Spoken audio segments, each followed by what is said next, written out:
जय श्री कृष्ण दोस्तों।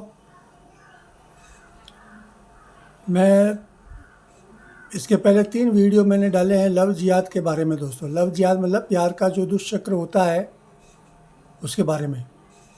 आज मैं ये अंतिम वीडियो डाल रहा हूँ लव जिहाद और प्यार के दुष्चक्र और प्रेम का जो दुष्चक्र होता है युवाओं में उसके बारे में।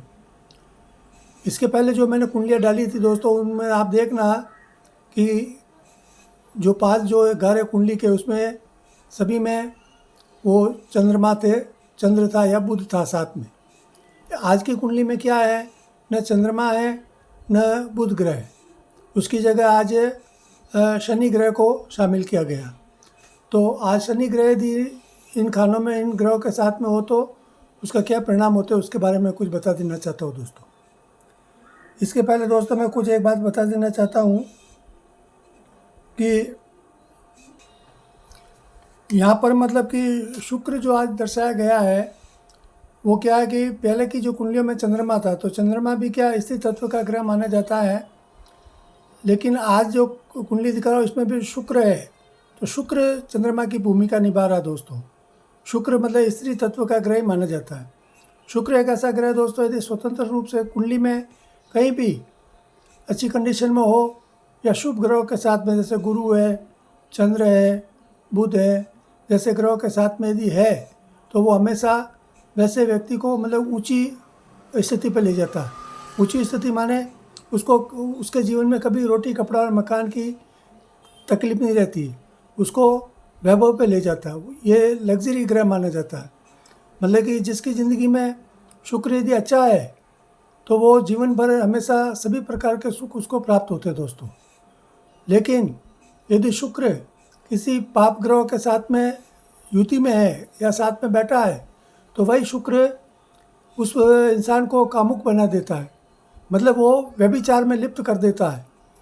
ऐसा शुक्र उस व्यक्ति की सभी प्रकार की मानहानि समाज में करवाता रहता है दोस्तों, क्योंकि वो अपनी आदतों में इतने लिप्त रहते हैं कि वो अपनी आदतों से कहते हैं ना आदतों से मजबूर होते हैं।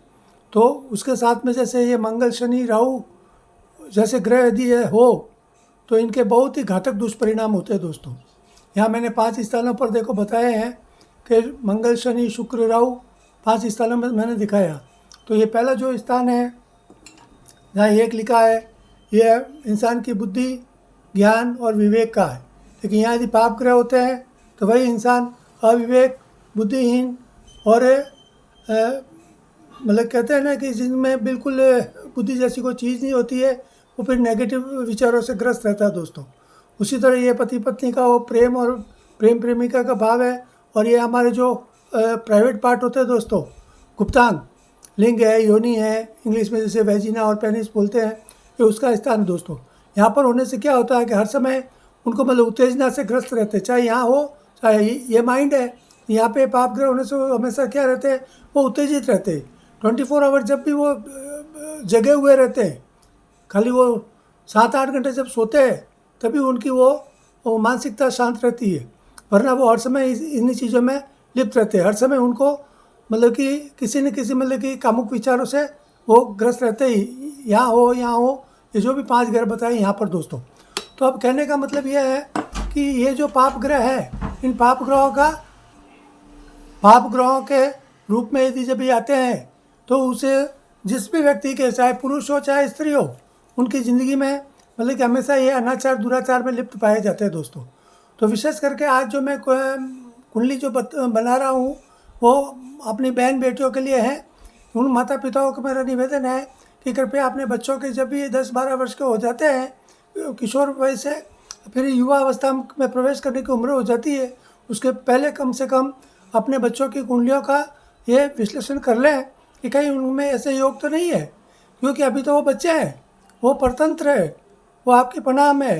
लेकिन जब वो 15-16 वर्ष की अवस्था से जब पार जाएंगे तो फिर जो जब उनके खुद की बुद्धि काम करनी शुरू करेगी तब वो आपके काबू में नहीं रहेंगे। फिर वो इन ग्रहों के हिसाब से वो चलेंगे और उनकी अपनी जो प्रवृत्तियाँ होगी वो उस हिसाब से वो उसको हैंडल करेंगे। फिर आपका उसके ऊपर कोई नियंत्रण नहीं रहेगा दोस्तों।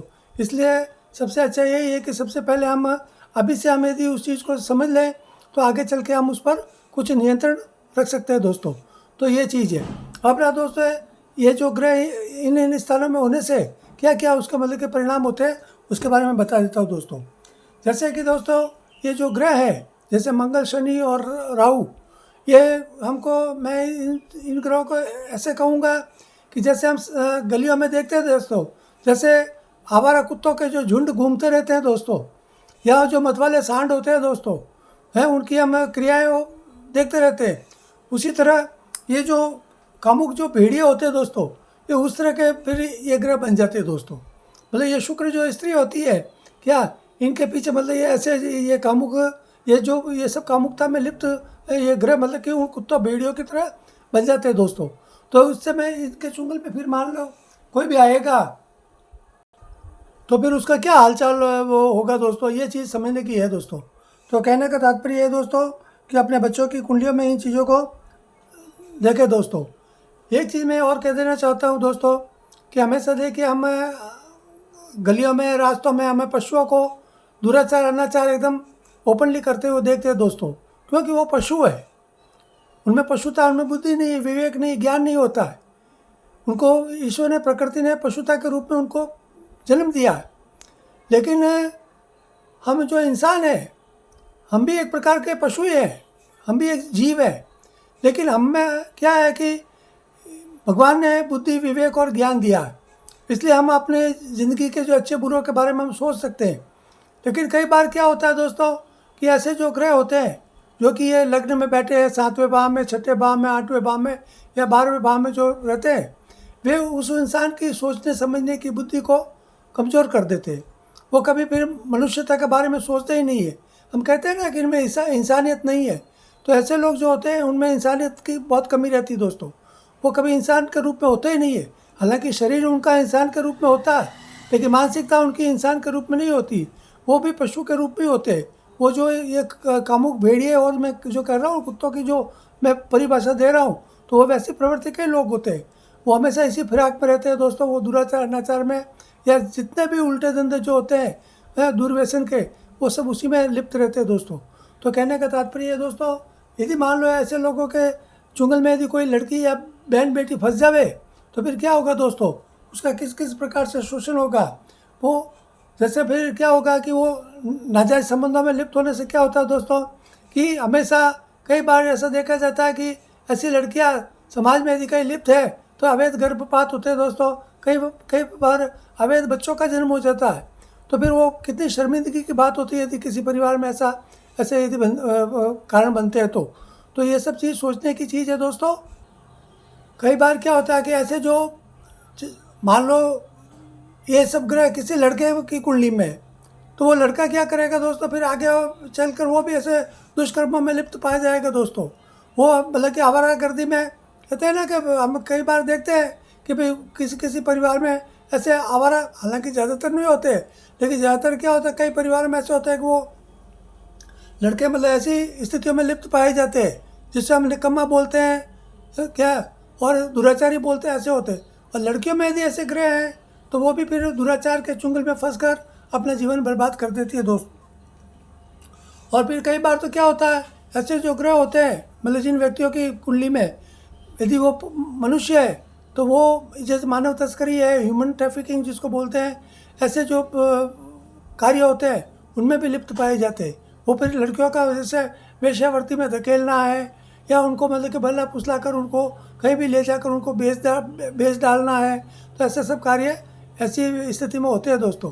तो ये सब चीज़ें देखें, ये जो आपकी कुंडलियों में यदि मंगल, शनि और राहु साथ में हो, या शनि राहु शुक्र साथ में हो, या शुक्र राहु मंगल साथ में हो, तो भी आपको बहुत ही सावधान रहने की ज़रूरत है दोस्तों।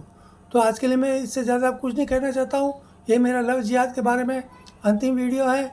इसके बाद में मैं दूसरे विषयों पर मैं वीडियो डालूँगा दोस्तों। कृपया मेरे इस चैनल को देखें और सब्सक्राइब करें, लाइक करें, और कृपया मुझे प्रोत्साहन दें ताकि मैं आपके और भी अच्छी जानकारियाँ लेकर आऊँगा दोस्तों। और एक बात और कहता हूँ दोस्तों, मेरे पास कोई अधकचरा ज्ञान नहीं है। मैं 40 वर्षों से मैं ज्योतिष का मैं मतलब कि जानकारी रखता हूँ, और जो भी मैं चीज़ें बताता हूँ वो ज्योतिष के बुनियादी सिद्धांतों के आधार पर ही बताता हूँ दोस्तों। तो कृपया विश्वास रखें, और यदि आपकी किसी तरह की कोई भ्रम या सलाह की आवश्यकता हो तो मेरे व्हाट्सएप चैनल पर आकर मुझसे आप सलाह प्राप्त कर सकते हैं दोस्तों। मैं आपके कोई भी भ्रम का निवारण होगा वो पूरा करने की कोशिश दूर करने की कोशिश करूँगा दोस्तों। तो जय श्री कृष्ण, जय श्री राम।